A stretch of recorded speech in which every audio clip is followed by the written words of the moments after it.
Et, ta mère viendra-t-elle à la fête des parents? Alors que je regardais l'avis pour la fête des parents, j'ai été approchée par Mélissa, qui était assise à côté de moi. J'attendais toujours avec impatience la journée des parents de l'école primaire. Vous venez à la fête des parents, n'est-ce pas? J'ai demandé plusieurs fois, et chaque fois que ma mère me disait qu'elle irait, j'étais excitée et je sautais partout.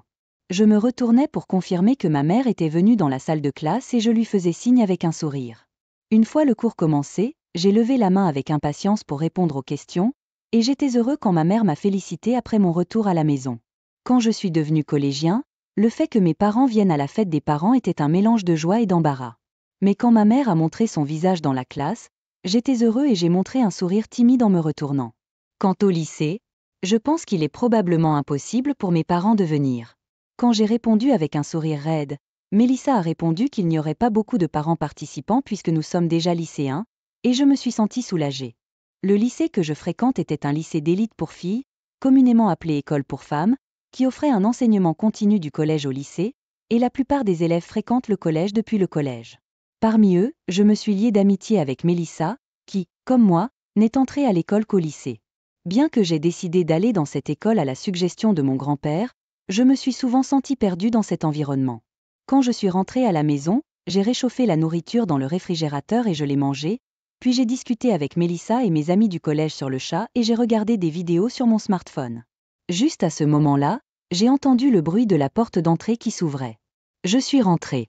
Avez-vous dîné? Mon père a demandé, et j'ai répondu oui, sans détourner le regard de mon smartphone. Cela faisait presque 2 ans que j'avais commencé à vivre seule avec mon père. Bien que j'ai un peu aidé, je pense que c'était difficile pour mon père de faire le ménage et de travailler tout en essayant de communiquer davantage avec moi depuis le décès de ma mère. Pourtant, je ne peux pas m'empêcher de combler le vide dans mon cœur que maman est partie. En parlant de cela, il y a une journée des parents la semaine prochaine, n'est-ce pas? Mon père m'a demandé, et j'ai été surpris. Quand je lui ai demandé comment il le savait, il a dit qu'il avait vérifié le calendrier annuel. Vous n'êtes pas obligé de venir. Il n'y a pratiquement pas de parents qui viennent à la fête des parents du lycée. De plus, ce sont surtout des mamans, donc si un papa vient, vous vous démarquerez. Tu n'aimes pas ça, n'est-ce pas, papa? Je pensais que cela suffirait à le décourager de venir, mais, maintenant que ta mère est partie, il est naturel pour moi, en tant que père, d'aller à la fête des parents. En outre, je veux voir quel genre de cours les enseignants donnent à l'école. En disant cela, mon père a fait une vague grimace. C'est bon, je peux gérer le travail, dit-il avec un sourire. Ce n'est pas ce qui m'inquiétait, cependant. Pendant la pause déjeuner, alors qu'elle discutait avec Mélissa sur les terrains de l'école, Cynthia. J'ai été appelée par derrière. Wow, Illinois Raymond Venue. En me tournant vers mon père, je n'ai pas pu m'empêcher d'éclater de rire. Le pull en tricot et le chino ne sont pas mauvais, mais les lunettes et la frange lourde sont trop. Vraiment, bizarre? Mon père perplexe a demandé. C'est bon. J'ai répondu. Après avoir brièvement présenté Mélissa à mon père, nous avons décidé de faire le tour de l'école ensemble car nous avions encore le temps avant le début de la 5e journée des parents. Et, est-ce que nous pouvons nous promener ici à cette heure? Ignorant mon inquiétude, mon père était assez insouciant. Personne ne remarquera que je suis là. Oh, regarde CA. Je voulais vous montrer ça.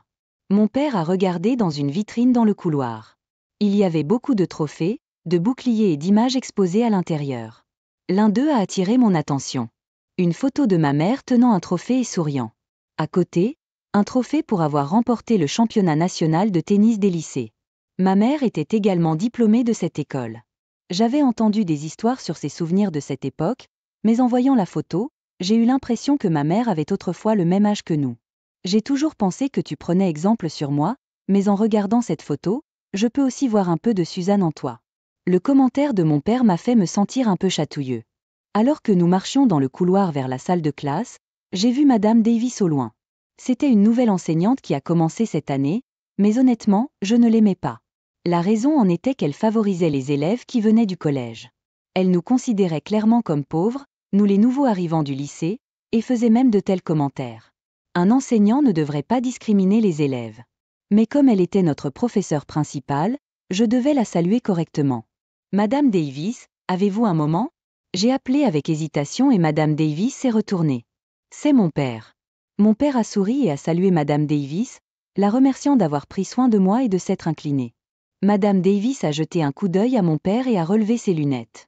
Excusez-moi, mais savez-vous qu'aujourd'hui, c'est la fête des parents ? Demanda-t-elle d'une manière condescendante. C'est vraiment irréfléchi de la part du parent d'une fille qui est entrée du lycée de ne pas porter de costume à la fête des parents de notre prestigieuse école. Mon père ne portait pas de costume, mais il n'était pas non plus habillé de manière décontractée avec un survêtement, un t-shirt et un gant. C'était correct, dans les limites du bon sens. Vous êtes un père célibataire, n'est-ce pas, monsieur Adams ? Prenez-vous un jour de congé aujourd'hui ? La question de Madame Davis m'a fait tressaillir. Oh, oui, je ne vais pas au bureau aujourd'hui. Mon père a répondu avec désinvolture, et un froncement de sourcils est apparu sur le visage de Madame Davis. Être un père célibataire, sans emploi et introverti, c'est le pire. Cette remarque scandaleuse m'a fait bouillir le sang. Mon père ne l'est pas. Mon père m'a empêché d'en dire plus. Sans s'excuser, Madame Davis est partie rapidement, disant qu'elle devait se préparer pour la fête des parents. C'est bon, Cynthia. Même si mon père essayait de me consoler, je n'arrivais pas à me calmer et j'ai regardé Madame Davis alors qu'elle s'éloignait. Lorsque nous sommes entrés dans la classe, il y avait déjà plusieurs mères présentes.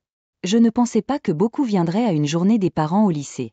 Et ils étaient tous habillés en costume ou en robe, portant des sacs de marque. Ce n'était pas une école ordinaire pour les jeunes filles. Dans ce contexte, mon père semblait un peu, eh bien, plus déplacé parmi les autres parents. Personne ne lui a rien dit de mal en face, mais les regards méprisants et les commérages chuchotés m'ont mis mal à l'aise. En voyant le comportement des autres parents, Madame Davis semblait sourire comme si elle s'y attendait. Le cours commença. Madame Davis m'a appelé 2 fois, mais chaque fois que j'ai répondu parfaitement, je pouvais dire qu'elle était frustrée. Alors que le cours approchait de la fin, nous avons entendu des pas bruyants venant du couloir. Nos règles scolaires sont strictes et courir dans les couloirs, surtout pendant les cours, était un comportement inconvenant. Alors que tout le monde se demandait qui pouvait courir, la porte de la classe s'est ouverte. À notre grande surprise, c'était le directeur. Président suppléant. Il y a un appel urgent pour vous. Il cria à la hâte, face au fond de la classe. Tous les élèves, y compris moi, se sont retournés pour regarder, et les parents ont échangé des regards. Puis, mon père a laissé échapper un court soupir. Eh bien, cela va à l'encontre de l'objectif de me déguiser, n'est-ce pas ? Il s'est excusé auprès du directeur en s'approchant de lui. Et ils ont quitté la salle de classe ensemble. Au moment où ils sont partis, la salle de classe a éclaté dans le chaos. Attendez, à qui appartient ce père ? Le président suppléant est ce gars-là. Au milieu du tumulte des élèves qui venaient du collège, Mélissa m'a chuchoté. Votre père est le président par intérim ? Désolé, je ne vous l'ai pas dit. Je n'arrivais toujours pas à croire que mon père était le président par intérim de cette école. Après tout, jusqu'à présent, il avait été un employé de bureau ordinaire. Je m'excuse pour l'agitation. Mon père s'est incliné en retournant en classe. L'attitude des mères a complètement changé et elles ont commencé à sourire à mon père. Comme ils sont arrogants. Après les cours, Madame Davis est profondément inclinée devant mon père. Je suis vraiment désolée de ne pas avoir réalisé que vous étiez le président suppléant, monsieur Adams. Le regard non seulement des élèves, mais aussi des parents s'est concentré sur eux. Nous, les élèves, avons dû quitter l'école parce qu'il y avait une conférence parents-enseignants par la suite. Faites-moi savoir ce qui s'est passé plus tard. J'ai quitté la salle de classe après avoir dit cela à mon père. Plus tard, j'ai entendu mon père raconter ce qui s'était passé lors de la conférence parents-enseignants. Madame Davis s'est excusée et a révélé aux parents d'avoir favorisé les élèves qui venaient du collège. Elle a ensuite parlé de son passé. Le père de Madame Davis était un gros buveur et un joueur qui travaillait à peine. Sa mère en avait marre de son mari et a quitté la maison, la laissant derrière elle et sa jeune sœur. Madame Davis s'est occupée des tâches ménagères et de sa petite sœur, a travaillé dur pour aller à l'université et a obtenu sa licence d'enseignement. Après avoir trouvé un emploi, elle a quitté la maison de son père et a maintenant soutenu sa sœur, qui était une collégienne qui se préparait aux examens d'entrée au lycée. Je me suis toujours comparée aux parents célibataires et aux pauvres, et j'ai vécu en les regardant de haut pour maintenir ma fierté. En entendant la confession de Madame Davis, j'ai ressenti une oppression dans ma poitrine. Je ne savais pas qu'elle avait un passé aussi tragique parce qu'elle semblait toujours si confiante et devait avoir une carrière réussie. Par la suite, lors des présentations, mon père a salué tout le monde en tant que président par intérim. Je suis encore nouveau à ce poste et inexpérimenté, alors s'il vous plaît prêtez-moi votre soutien. S'il y a quelque chose que vous aimeriez voir améliorer ou si vous avez des préoccupations, n'hésitez pas à me consulter. Mon père est devenu président par intérim après le décès de ma mère. L'école que j'ai fréquentée était dirigée par mon grand-père en tant que président, Mais je ne savais même pas qu'il existait jusqu'à la mort de ma mère. C'est parce que ma mère s'est enfuie avec mon père lorsque mon grand-père s'est opposé à leur mariage. Ma mère est morte de maladie quand j'étais en 2e année de collège, et j'ai rencontré mon grand-père pour la première fois à ses funérailles. Ma mère a continué à envoyer des lettres à mon grand-père même après avoir été renié, et il me connaissait par les photos. Mon grand-père m'a dit qu'il avait pardonné à tous les deux, à ma mère et à mon père, mais que sa fierté l'avait empêché de les voir. Je suis désolée, Suzanne. J'aurais dû venir vous voir plus tôt. Il s'est excusé auprès de mon père et de moi et nous a demandé de devenir une famille. Bien sûr. Je suis sûre que Suzanne est heureuse au paradis aussi. Mon père a accepté avec joie, et même si j'étais triste de perdre ma mère, j'étais heureux de savoir que j'avais un grand-père. Alors que j'étais sur le point de passer mes examens d'entrée au lycée, j'ai décidé d'aller à mon école actuelle sur la recommandation de mon grand-père. Non seulement cela, mais grand-père a demandé à mon père de prendre son poste, et après quelques hésitations, papa a quitté son emploi et est devenu le président par intérim. Je ne voulais pas être traitée spécialement comme la petite fille du directeur et la fille du directeur par intérim, alors j'ai gardé le secret de mes camarades de classe. C'est pourquoi mon père s'est déguisé pendant la journée des parents pour que les enseignants et le personnel ne le reconnaissent pas.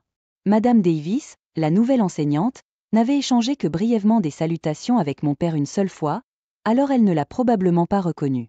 Papa n'avait informé que le directeur qu'il assisterait à la journée de mes parents, mais il a ri amèrement, disant qu'il ne s'attendait pas à une telle situation. Après cela, papa a mis en place un système de bourse d'études pour les familles monoparentales. Et à Madame Davis. Pourquoi ne laisses-tu pas ta sœur passer l'examen d'entrée dans notre école ? Suggéra-t-il. En conséquence, la sœur de Madame Davis a été acceptée. Elle a postulé et a reçu la bourse. Plus tard, Madame Davis est venue exprimer sa gratitude à sa sœur. Malgré mon comportement grossier, vous avez pris en compte notre situation et je ne peux pas vous remercier assez. Merci. C'est à ce moment-là que mon père a avoué son propre passé. En fait, j'ai également été élevée par un parent célibataire et j'étais pauvre, alors j'ai eu du mal. J'ai trouvé un emploi juste après le lycée pour subvenir aux besoins de mes frères et sœurs. Alors quand j'ai entendu votre histoire, j'ai voulu donner aux enfants de familles monoparentales et à faible revenu une chance d'aller à l'école. Mon père, qui était diplômé du secondaire d'une famille monoparentale pauvre, s'opposait à ce que mon grand-père épouse ma mère. Mais maintenant, il a appris le métier de grand-père et semblait bien se porter. Depuis lors, l'attitude de Madame Davis envers les élèves a changé. Les attitudes et les remarques discriminatoires ont disparu, et elle a commencé à faire face sincèrement à chaque élève. J'ai été surpris de me retrouver à aimer un professeur que je n'aimais pas tant. Aujourd'hui, c'est notre dîner hebdomadaire. Je n'ai pas l'habitude de dîner dans des restaurants chics, mais je me suis habituée à m'asseoir autour d'une table avec mon grand-père et mon père, à parler. Mon grand-père a toujours voulu connaître les moindres détails sur la période où nous étions séparés, alors nous n'avons jamais manqué de choses à dire. Parfois, mon grand-père et mon père discutaient de la gestion de l'école. Je suppose que cette conversation est ennuyeuse, non ? Désolée, Cynthia. J'ai souri aux excuses de grand-père. Non, ce n'est pas comme ça. Après tout, je veux vous aider, vous et papa, à l'avenir. Les yeux larmoyants. Je suis contente, mais tu devrais suivre le chemin que tu veux, Cynthia. A dit mon grand-père. Il n'avait pas l'air très convaincant. C'est juste. Nous voulons que vous soyez heureux et en bonne santé. Le visage de ma mère m'est venu à l'esprit et j'ai senti une chaleur au fond de mes yeux. La solitude de perdre ma mère ne disparaîtra jamais, mais tout ira bien parce que j'ai une famille aimante. Et pour leur bien, je garderai mes objectifs. Et si vous viviez chez moi ? Elle l'a dit avec autant de désinvolture que si elle m'invitait à déjeuner. J'étais à court de mots. Après tout, elle, Suzanne, était mon leader présumé dans mon ancienne entreprise, puis elle est devenue mon employeur. C'était il y a environ 1 an. Le début de l'histoire remonte à 3 mois supplémentaires. Ce matin-là, dès mon arrivée au bureau, le département m'avait convoqué d'une voix irritée. « Hey Mike, qu'est-ce que c'est que ça ?» Alors que je me dirigeais vers son bureau, il a jeté un catalogue de nouvelles coques de téléphone portable sur le bureau. En le regardant, il y avait un design de coque de téléphone portable identique à celui que j'avais précédemment terminé. Vous avez dit que vous vouliez le refaire, même si vous avez obtenu le feu vert la dernière fois, n'est-ce pas ? Oui, c'est parce que j'ai eu une meilleure idée, et donc, j'en ai discuté avec le leader et avez-vous vraiment vendu votre design ailleurs ? Pas question, c'est impossible, mais voilà, mon design rejeté étant fabriqué par une autre société. Je ne savais pas pourquoi. J'ai cherché de l'aide pour ma chef présumée, Suzanne. Puis je me suis souvenu qu'elle était en voyage d'affaires hors de la ville jusqu'au lendemain. Vous êtes viré, À compter d'aujourd'hui. La résiliation du contrat signifie que je suis licencié? J'ai été faussement accusé et soudainement expulsé de l'entreprise. Je travaille en tant que designer de produits. Les concepteurs de produits conçoivent toutes sortes de produits, des articles ménagers aux produits de première nécessité en passant par les machines industrielles. Certains fabricants ont des concepteurs internes, mais d'autres sous-traitent la conception à des entreprises de conception. J'étais responsable de la planification des produits chez un fabricant, en passant des commandes de conception. Mais finalement, je me suis intéressé au design lui-même, j'ai quitté mon emploi et j'ai étudié le design dans une école professionnelle avant d'être embauché comme employé contractuel dans l'agence de design. Et puis, j'ai été viré. Alors que je rangeais mes affaires à mon bureau, j'ai été approché à voix basse des deux côtés. Il s'agissait de Ken et John, qui sont devenus des employés contractuels à peu près en même temps que moi, mais dans des équipes différentes. Les deux s'inquiétaient pour moi. Alors que j'expliquais la situation, Ken a regardé mon visage et m'a demandé si vous l'aviez vraiment vendu. John a dit, « Pas question, ce doit être une erreur. » Bon, c'est bien, je voulais travailler sur quelque chose de plus grand de toute façon. J'ai fait semblant d'en avoir beaucoup au mieux, et j'ai dit des choses insensées. Sur le chemin du retour, je me suis arrêté dans un dépanneur voisin et j'ai acheté de la bière et des collations. Je buvais à la maison par frustration. J'ai commencé à boire alors que le soleil était encore levé et j'étais complètement ivre le soir. Mike, tu es rentré tôt, et pourquoi es-tu déjà ivre? Ma petite amie, Emily, était rentrée du travail. Quand je lui ai dit que j'avais été licenciée, elle a poussé un grand soupir et a dit, « Je t'ai dit encore et encore d'abandonner le métier de designer. » J'ai rencontré Emily, le fabricant pour lequel je travaillais. Elle y travaille toujours. Elle s'est fermement opposée à mon changement de carrière, insistant sur le fait que ce serait plus stable si je restais dans une grande entreprise. Quand j'ai changé d'emploi, il y avait un fossé entre Emily et moi. Tais-toi, je voulais être designer, qu'est-ce qui ne va pas avec ça? En fin de compte, ai-je eu tort ou me suis-je trompée? Je me suis enivrée jusqu'à l'oubli, la tête qui tournait, et j'ai fini par m'évanouir. Le lendemain, j'ai dormi jusqu'à un peu avant midi. Sur le sol du salon, Emily était déjà partie travailler. Alors que je buvais un verre d'eau juste après mon réveil, la sonnette a sonné. Lorsque j'ai ouvert la porte d'entrée, ma chef d'équipe, Suzanne, se tenait là. Oh, je viens de me réveiller. Tu es l'air affreuse. Bien j'entré. Elle n'a pas attendu ma réponse et a simplement fait irruption dans la pièce. Un peu noyé votre chagrin hier soir, elle a dit cela après avoir vu le grand nombre de canettes de bière vides laissées sur la table. Eh bien, quelque chose comme ça, je vais faire un binge-it en ce moment, c'est l'heure du déjeuner de toute façon. Allez, j'ai acheté des tas sur la place de la ville, mangeons ensemble. Honnêtement, je n'avais pas d'appétit, mais je n'avais pas d'autre choix que de dire oui. Plus important encore, pourquoi? J'ai quitté l'entreprise aussi. Quoi? Pourquoi? Est-ce tout ce que vous pouvez dire? Pourquoi? Elle a ri en disant cela, en regardant mon visage surpris. Elle avait terminé un voyage d'affaires et s'était rendue au bureau ce matin-là, où elle avait été informée de la résiliation de mon contrat et de la raison de celle-ci. Et elle s'était disputée avec le patron. Elle a insisté sur le fait qu'il n'y avait aucun moyen que je vende mes créations à une autre entreprise, mais le patron était catégorique sur le fait que mes créations avaient été produites. À la fin, il l'a réprimandée en tant que chef d'équipe, en disant « Vous avez été négligent dans votre supervision. » Il a dit que j'avais été négligent, alors j'ai dit « Alors j'assumerai la responsabilité », et j'ai démissionné. Elle a dit cela avec robustesse en mordant dans un pilon de poulet frit. Alors maintenant, à cause de moi, vous aussi, vous êtes en désaccord avec cet homme à la tête dure depuis un certain temps maintenant. Elle m'a ensuite regardé sérieusement, ajustant sa posture. Vous venez de quitter votre emploi hier, et vous n'avez pas encore décidé de votre prochain emploi, n'est-ce pas? Oui, je n'ai aucune perspective. Ensuite, travaillez avec moi. Travailler avec vous? Je ne pouvais pas saisir le sens, alors elle m'a expliqué. Elle avait décidé de saisir cette opportunité pour créer sa propre entreprise de design.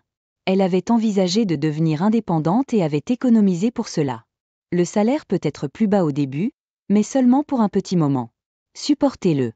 En d'autres termes, elle voulait que je sois le premier employé de sa nouvelle entreprise de design. Bien sûr, si vous me voulez. Elle m'a remercié et m'a offert ses 2 mains grasses pour une poignée de main. Je lui serrai la main, bien qu'un peu déconcertée. Ses mains étaient collantes à cause du poulet frit. Honnêtement, j'étais perplexe quant à la raison pour laquelle elle m'avait invité à être son premier employé. Jusque-là, elle avait donné divers ordres aux autres membres de l'équipe, jonglant avec plusieurs projets, mais me donnant rarement des conseils, ne m'attribuant qu'un seul projet à la fois. J'avais toujours pensé que je n'étais ni attendue ni évaluée. Maintenant, même si elle a dit qu'elle démarrait une entreprise, son appartement servait à la fois de bureau et de résidence pour le moment. Il s'agit de réduire les coûts. En parlant de réduction des coûts, au lieu de compter sur un avocat pour l'enregistrement de l'entreprise, Suzanne l'a fait elle-même en se rendant au bureau juridique local. Bien sûr, elle courait aussi pour des activités de vente à côté de cela. Ces réalisations passées ont porté leurs fruits et nous avons été inondés de travaux de conception. Et j'ai travaillé de manière désintéressée sur ces emplois. Parfois, le travail se terminait tard dans la nuit et je restais souvent chez elle, qui servait également de bureau. Le nom de l'entreprise est SCT Design. Lorsque j'ai montré la carte de visite de la nouvelle société à Émilie quelques jours après mon retour à la maison, elle l'a dit avec un regard ennuyé. Comment s'appelle-t-elle encore ? Susan. Suzanne, donc le S est pour Suzanne, et le T est parce que vous êtes Tom, donc c'est Suzanne et Tom alors. Émilie a jeté la carte de visite qu'elle tenait sur la table et m'a regardé. Qu'est-ce que c'est ?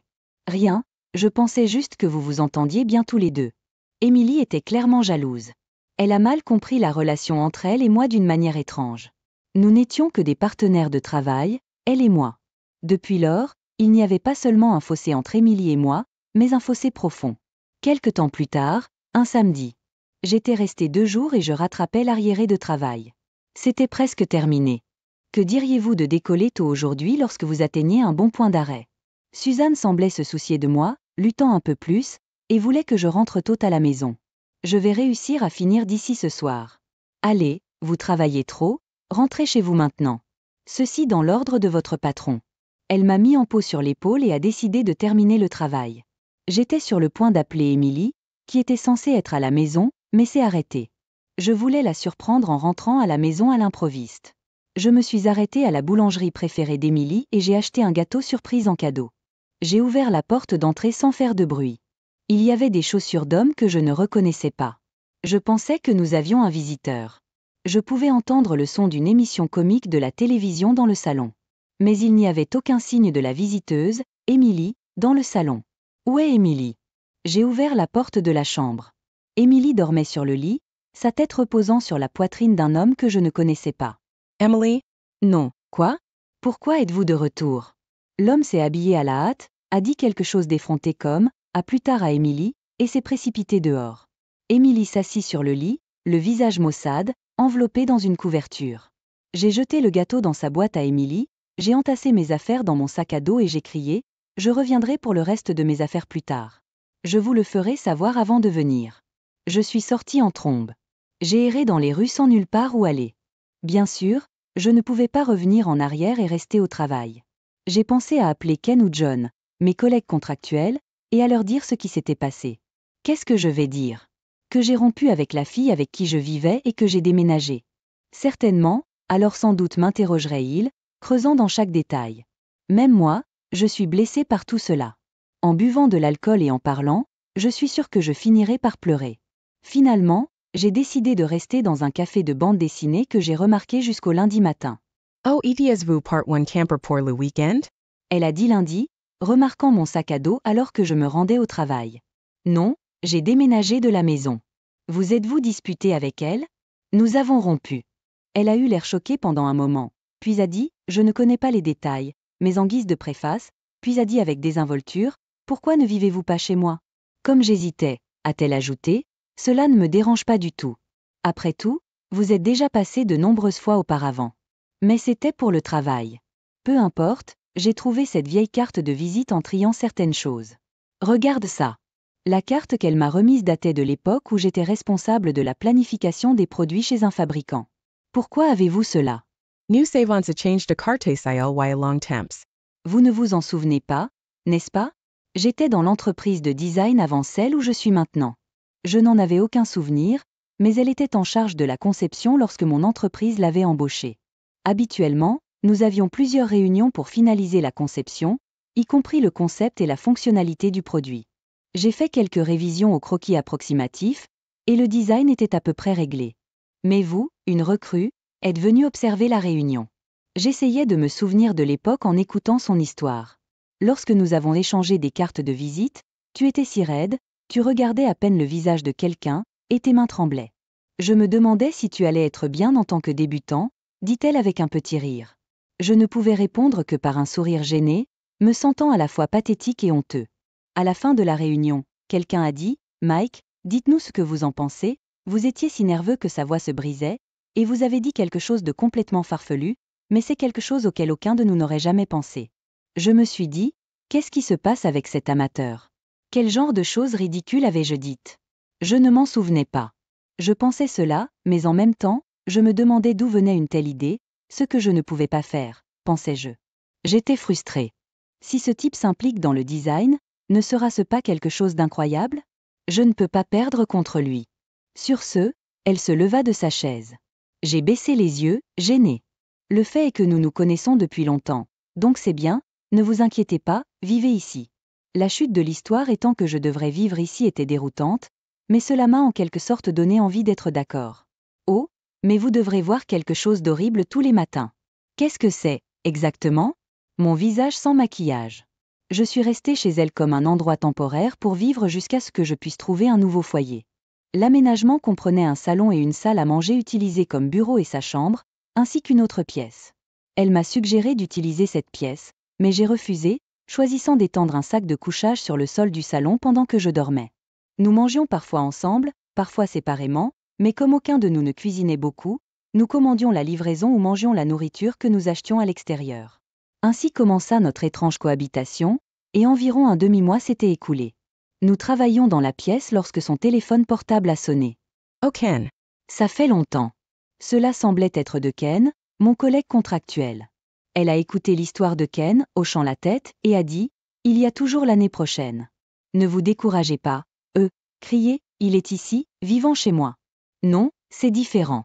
Ma maison est actuellement un bureau à domicile et un logement d'entreprise. Elle a dit cela et a raccroché en riant. Ken, comme dans ce Ken. Oui, il dit bonjour. D'après la conversation, il semblait que Ken savait que je vivais ici. Ken est devenu un employé à temps plein, juste un autre contrat d'1 an. Nous avions un contrat d'1 an, mais l'un d'entre nous s'était vu offrir la possibilité d'être promu à un poste à temps plein après le terme. Dans mon esprit, le classement d'excellence était Mike, Ken, puis John.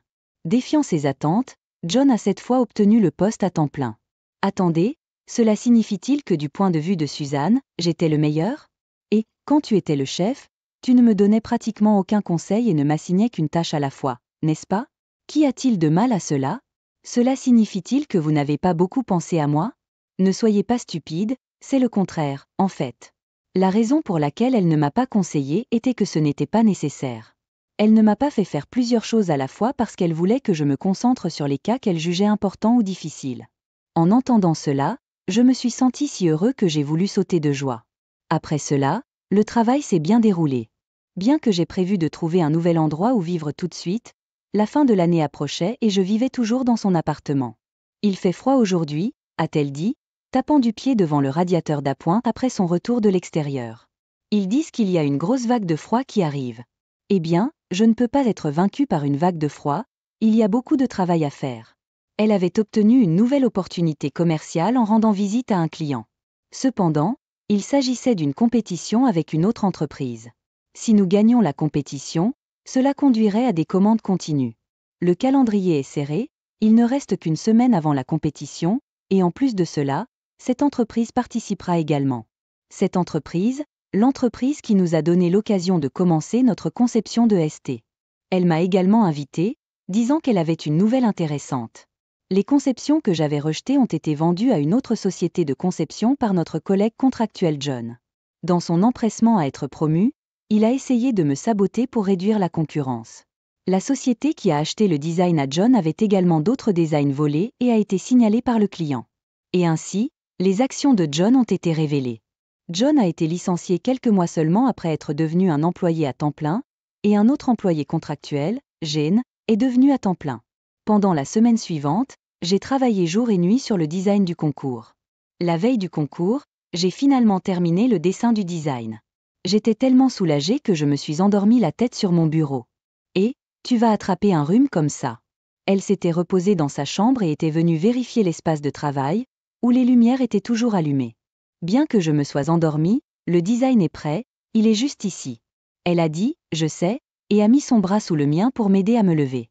Je vais bien, je dors à l'arrière, viens ici, mon lit est plus chaud. Nous avons gagné la compétition.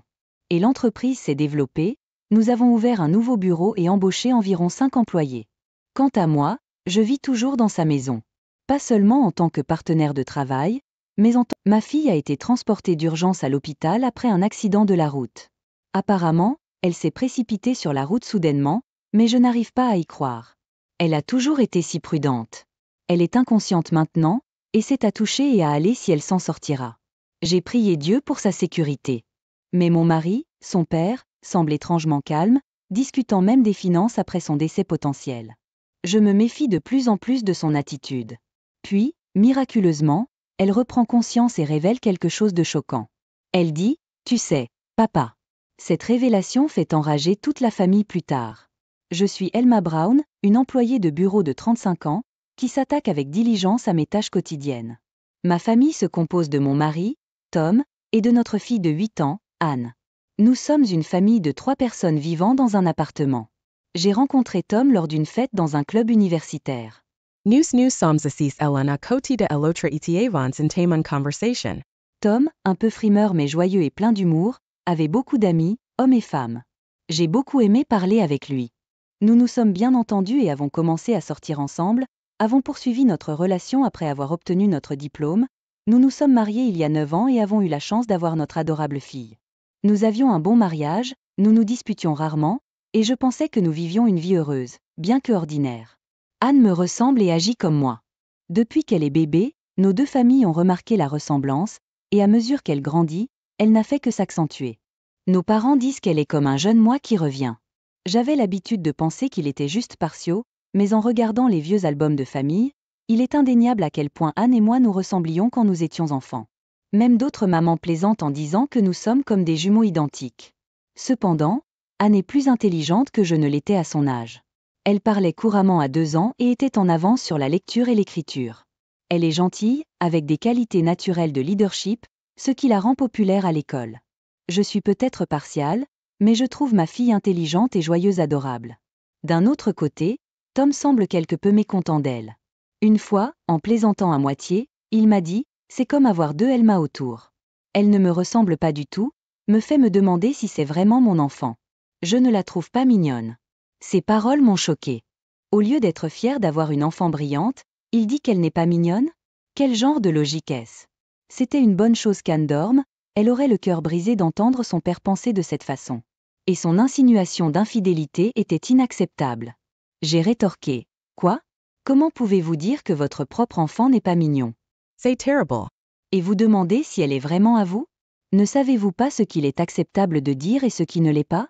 Réalisant que j'étais sérieusement en colère, Tom a essayé à la hâte de s'expliquer. C'était juste une blague, une blague. Ne vous fâchez pas autant. Je suis désolée, d'accord? Je ne le dis le plus, je vous le promets. Comme Tom s'est excusé, j'ai décidé de laisser tomber pour le moment. Je suppose que je me suis un peu trop énervée moi-même et que j'ai ressenti un peu de regret à ce sujet. Mais je me suis demandé si j'aurais dû le presser davantage sur son commentaire. Nous sommes tous les deux de professionnels. Nos vies sont ces mouvementives. Cependant, nous sommes doués pour partager les tâches ménagères depuis notre mariage. Mais dernièrement, Tom a été submergé. Son entreprise ne va pas très bien, et il a été enterré dans le travail en essayant d'aider à changer les choses. Il a fait des tonnes d'heures supplémentaires et a travaillé le week-end. Et pour couronner le tout, son salaire et ses primes ont été réduits. Il n'est pas rare qu'il soit en voyage d'affaires pendant la nuit maintenant, et il n'est presque jamais à la maison. Je pense que c'est un peu trop de pousser les employés aussi fort, même en période de ralentissement. Je lui ai suggéré de chercher un nouvel emploi, mais il est fidèle à son entreprise. Je sais que c'est dur pour toi, et je me sens mal à ce sujet, a-t-il dit. Mais je ne peux pas me contenter de me laisser aller quand mon patron et mes collègues, qui ont vécu des moments difficiles avec moi, travaillent dur. Les perspectives de l'entreprise s'améliorent, alors tenez bon un peu plus longtemps. Je comprends que vous ne vouliez pas laisser un bon patron et de bons collègues derrière vous. Quand Tom a supplié si désespérément, je ne pouvais tout simplement pas lui dire non. Avec la diminution des revenus de mon mari, j'ai dû augmenter mes heures supplémentaires aussi. Bien que je ne passe pas la nuit au travail comme lui, je finis toujours par rentrer tard. J'aime mon travail et j'arrive à suivre mon rythme, donc ce n'est pas un problème. Même avec une baby-sitter, rester à la maison sans aucun des parents m'a vraiment rendu triste. Désolée, et maman et papa sont tous les deux très occupés. Quand nous avons un jour de congé, Nous sortons quelque part en famille. Je dirais, presque comme si je cherchais des excuses. Mais elle ne m'a jamais blâmée. Maman, je suis une fille forte, ça va. Toi et papa êtes géniaux pour travailler si dur.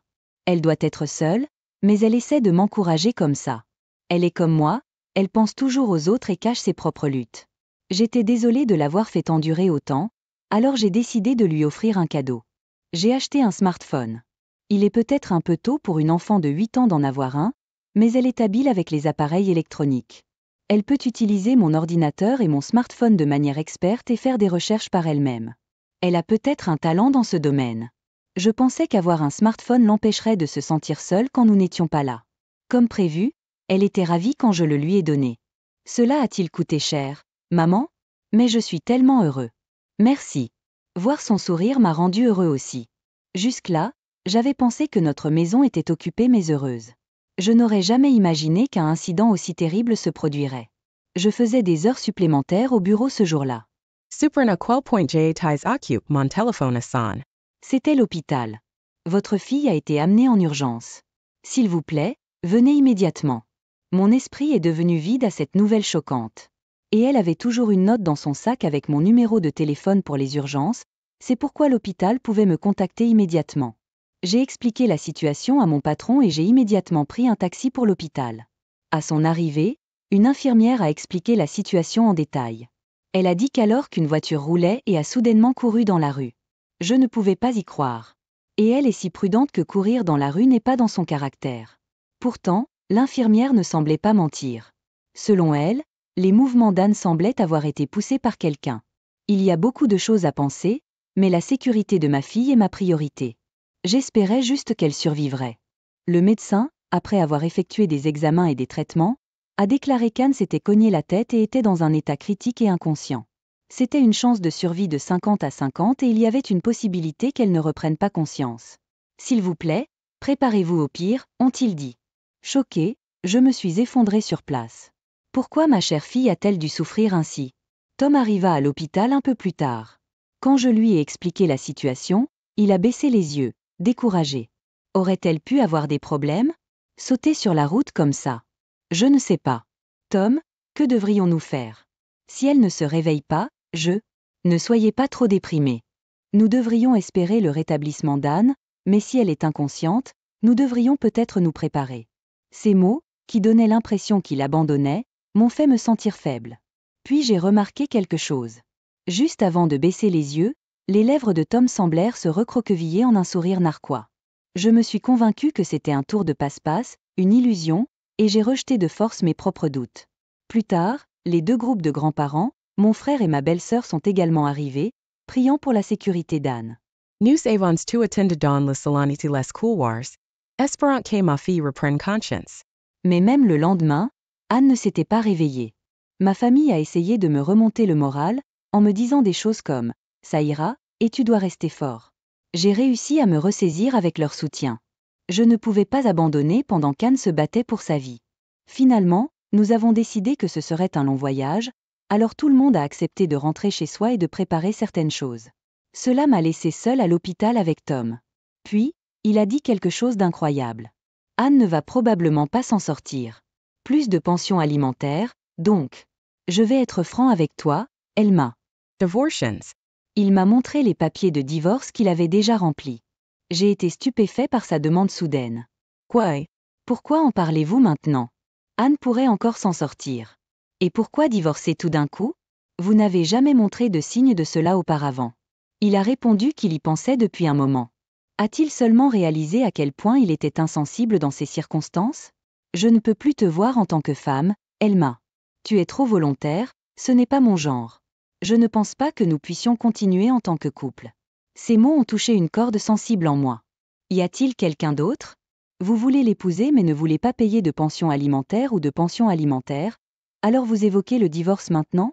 Non, je ne peux plus être avec toi. Tom le niait, mais ses yeux évasifs montraient clairement qu'il mentait. Je voulais le confronter davantage, mais ce n'était pas le bon moment. Le bien-être d'Anne était ma priorité. Parlons du divorce plus tard. Pour l'instant, je ne veux me concentrer que sur Anne. Vous essayez juste de vous échapper. Ne pensez pas que vous pouvez me tromper. Acceptez-le maintenant.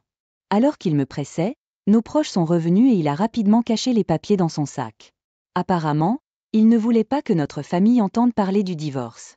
J'ai décidé de l'ignorer pour l'instant, la sécurité d'Anne était ce qui comptait. S'il te plaît, Dieu. Sauvez Anne. Le 3e jour, miraculeusement, Anne s'est réveillée. Notre famille pleure de joie. Mais Tom était pâle et tremblant. Il marmonna, pas question. Ce n'était audible que pour moi.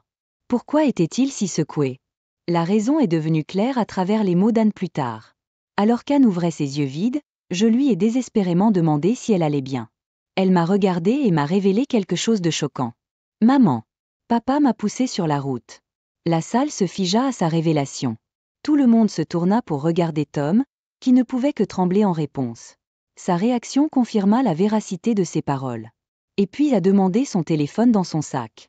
Suivant ses instructions, j'ai vérifié un enregistrement. Soudain, la voix joyeuse de Tom remplit la pièce. Ce rendez-vous était amusant. Tu es si mignonne, Mally. Si seulement ma femme et ma fille ennuyeuse n'étaient pas là, je voudrais toujours être avec toi. L'enregistrement était une preuve claire de sa liaison. Anne l'avait entendu parler avec sa maîtresse à la maison et l'avait enregistré. Puis elle lui avait demandé. Papa a-t-il quelqu'un d'autre que maman? Il l'avait regardé d'un air menaçant. N'ose pas le dire à ta mère. Vous le regretterez si vous le faites. Je le regardais fixement. Quelle est la signification de cela? Puis, c'est un crime d'enregistrer des gens sans permission. Et Elma, tu lui as acheté un téléphone? N'est-elle pas trop jeune? Ne la gâtez pas. Il essaya désespérément de changer de sujet. Bien sûr, je n'étais pas dupe. Quoi? N'essayez pas d'esquiver la question.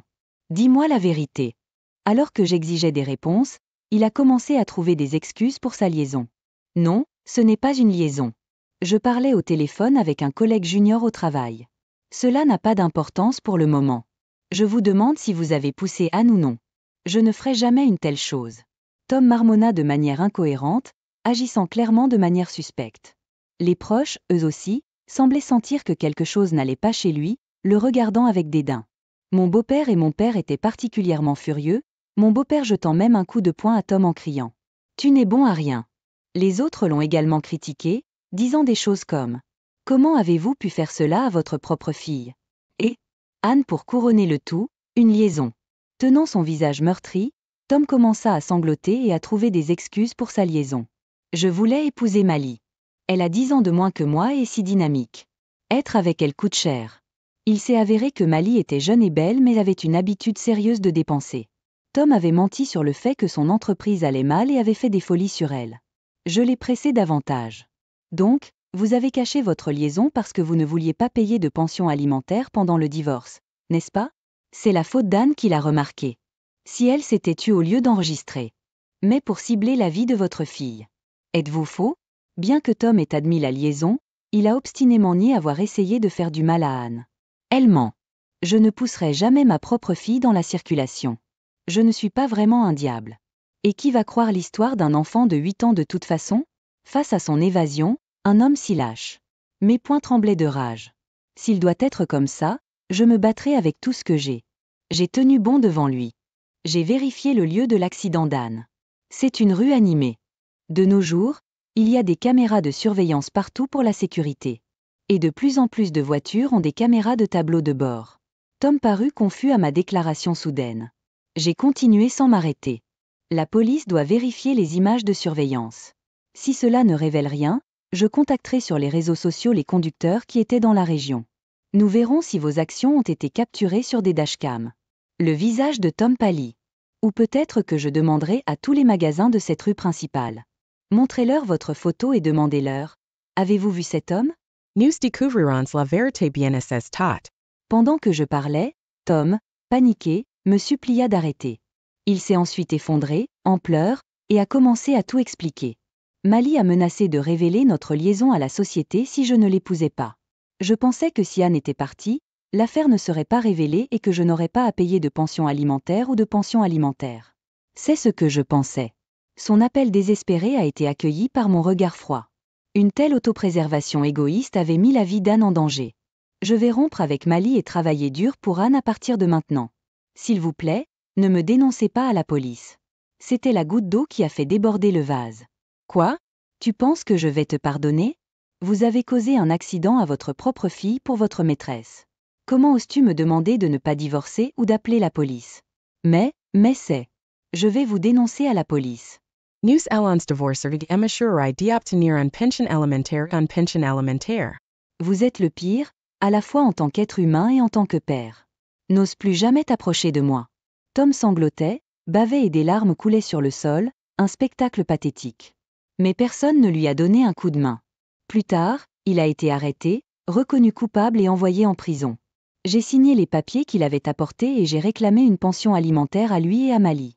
Bien sûr, j'ai également demandé une pension alimentaire à Tom. Mes beaux-parents ont accepté de payer la part de Tom, promettant de les lui faire rembourser une fois sorti de prison. Mais même après sa libération, un avenir difficile l'attend.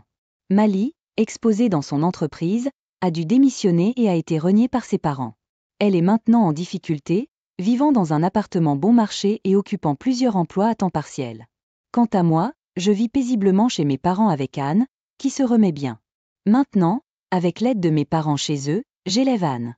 Je me concentre sur l'éducation de ma fille intelligente, en la soutenant doucement à mesure qu'elle grandit. Merci d'avoir regardé la vidéo jusqu'à la fin.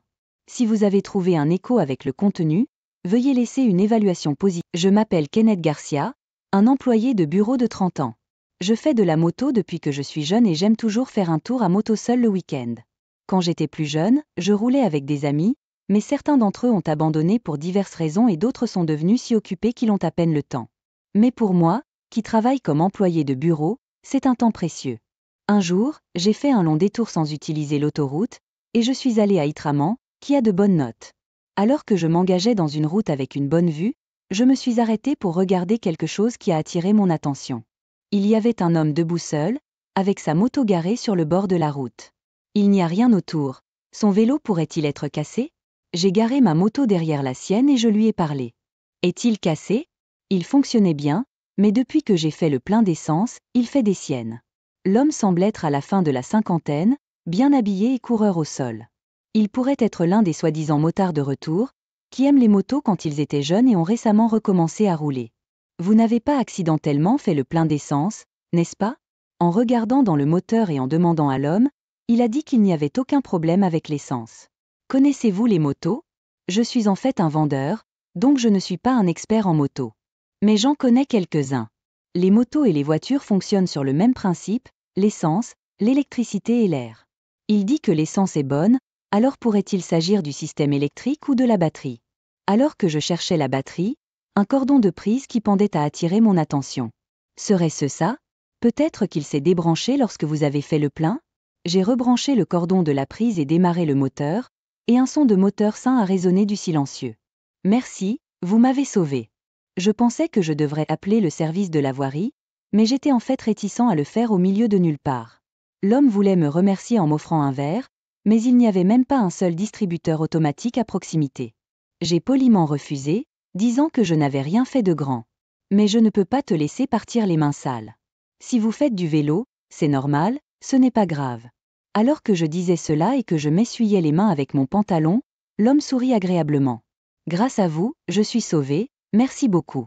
Être félicité face à face m'a rendu timide, nous avons échangé des poignées de main avec un souhait de conduite sûre, et je me suis séparé de l'homme qui semblait réticent à dire au revoir. Plus le week-end est agréable, plus le lundi devient inévitablement sombre. Avec une atmosphère complètement différente de celle d'hier, je me suis dirigé vers le bureau. Bien que mes performances de vente ne soient pas mauvaises du tout, ma promotion est vraiment lente à cause de mon patron, le chef Davis. Il est un exemple rare d'un vieux jeu, qui dirige les choses à sa façon. Le beurrer est bien mieux que d'apporter des contrats pour le promouvoir. Je ne pense pas que je devrais avoir à déformer autant mon mode de vie, mais ceux d'en bas ne peuvent pas choisir ceux d'en haut. Le salaire d'un employé de bureau est quelque chose comme un frais de patience, il serait donc bon que nous puissions enrichir nos vies pendant notre temps libre. Maintenant, j'ai complètement abandonné la promotion et j'ai adopté l'approche de suivre le courant. Mais, juste au moment où je m'installais dans cet état d'esprit, le rugissement du chef Davis, le problème, a résonné dans tout le bureau. Et Miller, la date sur ce bordereau est erronée. Diana Miller, qui est en charge de la comptabilité, s'est raidie et s'est excusée d'une petite voix. Tout le monde, y compris moi, essayait d'éviter d'être impliqué et pensait, c'est reparti. Ne vous ai-je pas dit de vérifier correctement? Combien de fois dois-je dire Le chef Davis s'est levé et s'est dirigé vers le bureau de Diana avec le bordereau, la harcelant tout au long du trajet. Alors qu'il brossait les cheveux de Diana avec le slip, la cicatrice de brûlure qu'elle cachait apparut. Diana a une grande cicatrice de brûlure sur un côté de son visage, qu'elle cache généralement en laissant tomber ses cheveux. Je suis désolée pour elle parce que cela doit être difficile pour une femme, mais le chef Davis le sait et la harcèle quand même. Le chef Davis se moque d'elle, qui est extrêmement embarrassée, ce qui est absolument révoltant à voir. Voir mon patron se moquer d'elle et qu'elle essaie de s'en sortir, me met tellement mal à l'aise. Je n'en pouvais plus et je me suis levée de mon siège et je me suis dirigée vers la kitchenette. C'est vraiment stupide et ridicule. J'étais dans la salle de pause en train d'acheter un café au distributeur automatique, essayant de calmer mes émotions de l'incident absurde qui venait de se produire lorsque Diana est entrée pour faire la vaisselle. J'ai pensé qu'elle était probablement coincée avec les tâches de nettoyage par le chef Davis. Après quelques hésitations, j'ai décidé d'acheter un autre café et je l'ai appelé. Ça va ? Vous ne devriez pas le prendre trop au sérieux. Diana a semblé un peu surprise au début, mais quand je lui ai tendu le café, elle a souri et m'a remercié. Je vais bien, on se moque de moi depuis que je suis enfant, donc j'y suis habituée. Ce n'est pas bien du tout. Bien que je le pensais, je n'ai rien dit. Apparemment, quand Diana était enfant, un incendie de la maison du voisin s'est propagé à sa maison, et elle a perdu sa maison et ses parents. Elle a ensuite été élevée par ses grands-parents. Les marques de brûlure sur sa peau proviennent de cet incident, et elle dit qu'elle n'a survécu que parce que sa mère l'a protégée. Voir Diana sourire, dire que je me contentais d'être en vie, m'a fait encore plus mal au cœur. Le lendemain, alors que je revenais d'un travail à l'extérieur et que je venais de placer mon sac à mon bureau, j'ai entendu le chef Davis crier « Miller, ne vous ai-je pas dit de finir le travail d'hier ? Mais j'ai terminé tous les ordres de travail que vous m'avez donnés hier. » Quand je me suis retournée, Diana était à nouveau grondée. Il semblait qu'il y avait un malentendu, et Diana tenait inhabituellement bon. Cependant, son attitude n'a fait qu'attiser davantage la colère du chef Davis. Vous me répondez ? Si vous finissez tout, il n'en restera plus, n'est-ce pas ? Diana, réalisant la situation, baissa la tête et resta silencieuse, mais la colère du chef Davis ne s'apaisa pas. Il en reste encore, ce qui signifie que vous n'avez pas terminé. Ne mens pas. Le chef Davis a commencé à harceler Diana, la frappant à la tête avec le glissement, tandis que Diana s'excusait discrètement. Au fait, vous êtes une femme. Vous devriez au moins vous maquiller. Ne venez pas au bureau avec un visage sale. J'étais furieux des paroles du chef Davis. Je n'en pouvais plus, mais le chef Davis a continué à réprimander Diana. Qu'en est-il de ces cicatrices de brûlure ? N'êtes-vous pas gênée ? Si vous ne pouvez pas travailler correctement, essayez au moins d'avoir l'air plus féminin. Je me suis souvenu de l'histoire que j'avais entendue de Diana hier. Elle a perdu ses parents à cause de cette brûlure. Ce n'est pas une question à négliger par ignorance, et c'est trop insensible. Chef Davis, cela va trop loin. Lorsque je suis intervenu, les spectateurs autour de nous ont été surpris. Cela ne vous regarde pas, n'est-ce pas ? Faites simplement votre travail. Chef Davis, je pense qu'il n'y a aucun rapport entre l'apparence et le travail. Quand j'ai rétorqué, le visage du chef Davis est devenu scarabée. Tu has du cran, Garcia. Si vous avez un problème avec moi, votre patron, vous n'êtes pas obligé de rester dans ce département. Je peux vous transférer. Allez travailler dans un autre département. Transférer ? Et c'est ainsi que j'ai été expulsé du département dans lequel j'étais jusqu'à présent. Le département dans lequel j'ai été réaffecté était une petite section qui s'occupait de la gestion des matériaux et des fournitures utilisées dans chaque département. C'était un petit espace avec quelques dames plus âgées, où je compilais l'inventaire de l'entrepôt et les bons de travail pour les fabricants. Tout le monde pouvait voir d'un coup d'œil que j'étais traité comme un fauteur de troubles et que j'étais là. Il n'y avait même pas de fenêtre dans cette pièce. Le chef Davis l'avait vraiment fait. Alors que je voulais exprimer mon ressentiment, une partie de moi s'est sentie soulagée. Même si j'y étais resté, il n'y avait aucune chance d'être promu.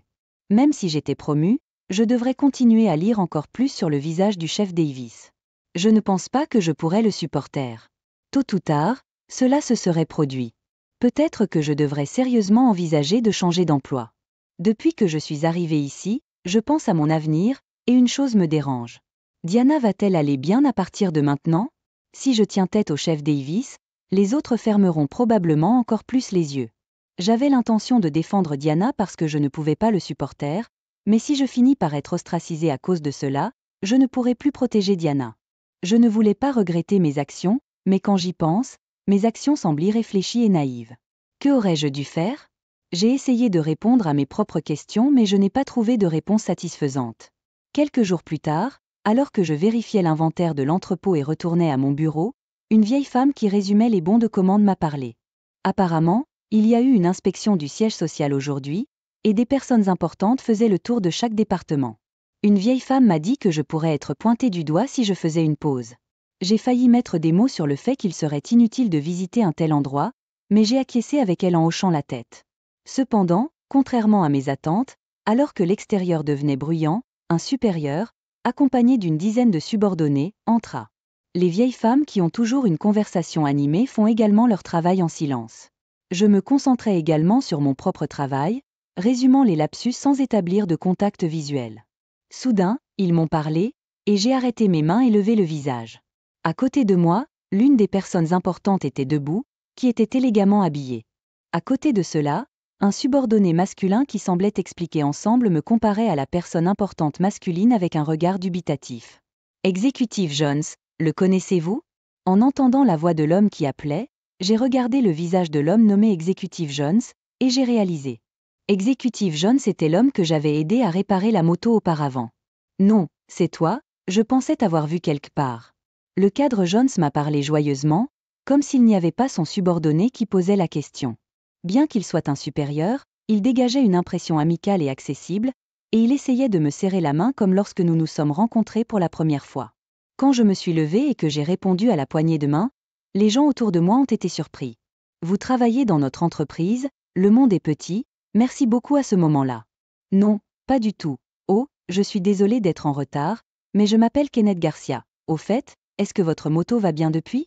Garcia, grâce à toi, il est en pleine forme. Si nous sommes dans la même compagnie, pourquoi n'irions-nous pas tourner quelque part la prochaine fois? Alors que l'exécutif Jones me tapotait l'épaule et riait joyeusement, il a soudainement arrêté sa main comme s'il avait réalisé quelque chose. Vous avez dit que vous étiez dans la vente, n'est-ce pas? Non bien j'essaie den rire, mais en étant avec les femmes plus âgées, ma présence est de marque.